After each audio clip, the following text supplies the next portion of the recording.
მომიდგენია რა იქნებოდა. მეორე ვარიანტი არის ჯინშალინგი, იგი პეკინიდან 130 კილომეტრის მოშორებითაა. შედარებით ნაკლებადაა აღდგენილი და ძალიან კარგი ხედები იშლება იქიდან. ეს ადგილი ასევე შესანიშნავია მოლაშქრეებისთვისაც, როგორც გავარკვია. მესამე ვარიანტი კი იყო მუტიანიუ, სადაც ახლა მე ვარ. აქ შედარებით ნაკლები ტურისტია, ბევრად კომფორტულია და ინფრასტრუქტურულადაც ოჯახებისთვის არის მოწყობილი. და რაც ყველაზე მთავარია, მხოლოდ აქ არის ტობოგანი. სასრიალო, რომლითაც დღის ბოლოს ჩინეთის კედლიდან დავეშვები. ხშირად ტურისტები სხვა ნაწილს სტუმრობენ ხოლმე და უიმედოდ ეძებენ ამ სასრიალოს, ასე რომ მოინიშნეთ თუ წასვლას გადაწყვეტთ. გზად საოცარი ხედებია. უშუალოდ ბილიკებს რაც შეეხება, რთული ნამდვილად არ არის, მაგრამ უამრავი კიბეა.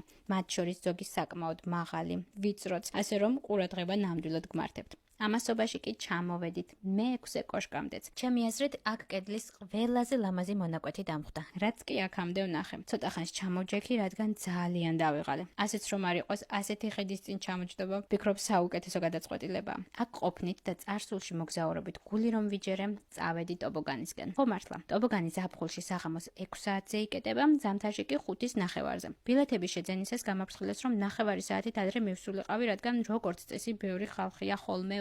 მართლაც რიგი ნახეთ რამხელა. კიდევ კარგი ცოტა ადრე მოვედით, რომ ვერ მომესწრო მომიწევდა ჩინეთის კედლიდან ფეხით ჩამოსვლა. ჩინეთის დიდ კედელს თუ ეწვევით, ჩემი აზრით ტობოგანით აუცილებლად უნდა ჩამოსრიალდეთ, რადგან ერთ-ერთი ყველაზე სახალისო თავგადასავალი გელით. არის ერთკაციანი და ორკაციანი. შეგიძლიათ ბავშვი წინ დაისვათ, თუ პატარაა. 10 წლამდე ბავშვებს მარტო არ სვავენ. ელენეს მარტო დაჯდომა ძალიან უნდა. მიუხედავად იმისა, რომ 9 წლისაა, დასვეს.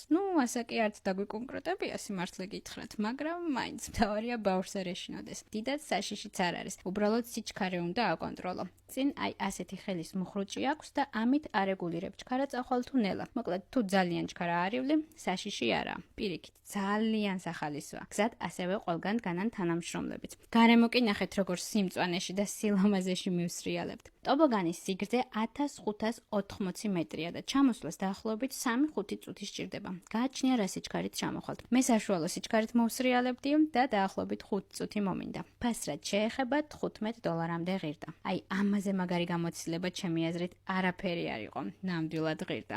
მოდით მაღაზიაში შევიაროთ, წყალს ვიყიდი და კიდევ გადავხედავ რამე სასუსნავები თუ აქვთ. ეს ნახეთ, ჩინეთის დიდი კედლის გამოსახულებიანი ნაყინები აქვთ. სიმართლე გითხრათ, მსგავსი დიზაინის ნაყინი პირველად ტაილანდში ვნახე. ვინც ჩემს ვლოგებს უყურებთ ხოლმე, გემახსოვრებათ. სხვადასხვა არომატებისაა, შოკოლადის, მარწყვის და ვანილის. რძის უფრო სწორად, ასე აწერია. მე ეს შევარჩიე. გონი ახალ ტრადიციას ვუყრი საფუძველს. თქოს ტრადიციად მეკცა იმ ადგილის გამოსახულებიანი ნაყინის დაგემოვნება, რასაც სტუმრობ. აი ძალიან ლამაზი